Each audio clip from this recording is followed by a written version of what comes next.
আলাইকুম everyone, this is Samia বিনতে মনির। আমার আজকের রেসিপি হচ্ছে আমের ঝুরি আচার। আমের ঝুরি আচার তৈরি করার জন্য আমি এখানে 3টি আম নিয়ে নিয়েছি।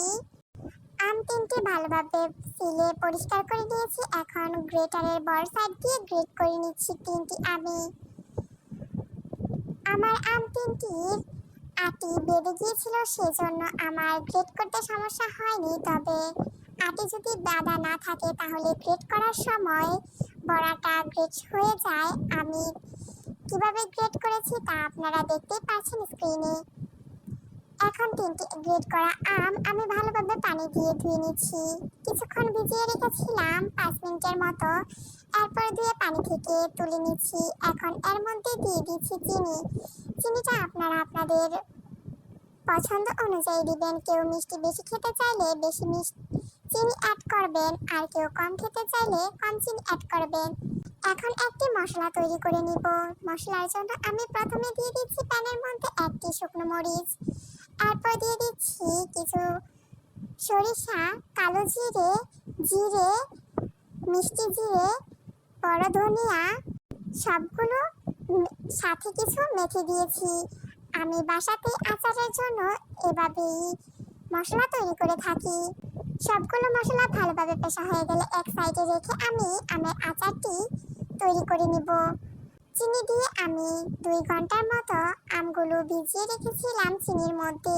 প্রথমে প্যানের মধ্যে আমি চিনির মধ্যে যে আমগুলো ভিজিয়ে রেখেছিলাম সেগুলো দিয়ে দিচ্ছি।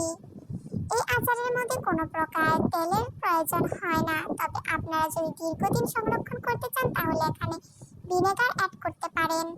আমি অল্প পরিমাণে আচার তৈরি করছি, তাই ভিনেগার অ্যাড করব না। আমগুলো প্যানের মধ্যে দিয়ে কিছুক্ষণ জাল করে নিব ঢাকনা দিয়ে ঢেকে সিদ্ধ হওয়ার জন্য।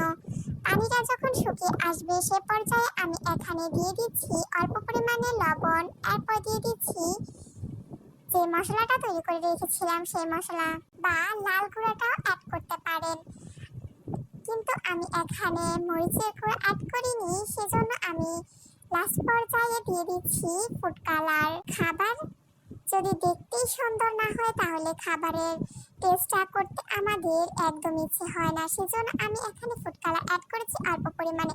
তবে ফুড কালারটা অ্যাড নাও করতে পারেন, এমনিতেও এর কালারটা খুবই সুন্দর আসছে। তবে আপনারা চাইলে চিনির পরিবর্তে গুড় দিয়েও এই আচারটা তৈরি করতে পারেন। মশলাগুলো দিয়ে এরপর আমি ভালোভাবে আবারও মিশিয়ে নিচ্ছি। লাস্ট পর্যায়ে যখন আমি জর্দার কালার অ্যাড করে আমি ভালোভাবে মিশিয়ে নিয়ে নামিয়ে নিচ্ছি।